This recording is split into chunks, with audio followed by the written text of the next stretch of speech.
সিধে রাস্তা চলে গেছে কামাখ্যা দেবীর মন্দিরে। আমি এই রাস্তা দিয়ে এলাম ট্রেকিং করে। তো ট্রেকিং করে আসতে হবে, রাইট টার্ন নিলে হচ্ছে ভৈরবী দেবীর মন্দির।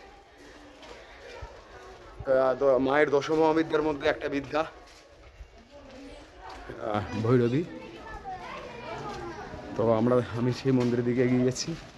অসংখ্য তীর্থযাত্রীও আছে আমার সঙ্গে। একটু সাইড।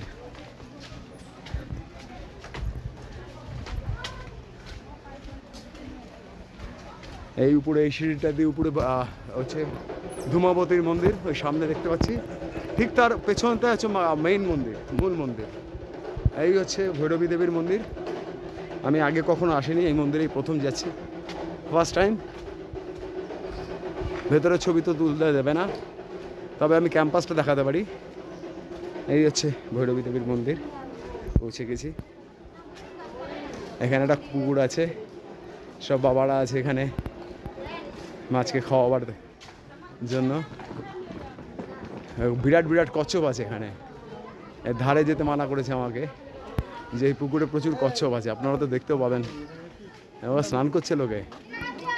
এই যে কচ্ছপ দেখা যাবে, এই যে দেখা যাচ্ছে এখান থেকে ছোট ছোট কচ্ছপ। সেই ভাই কচ্ছপ ভাই,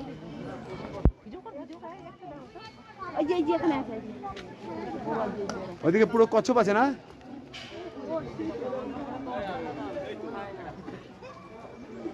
এখানে কচ্ছপে ই করছে।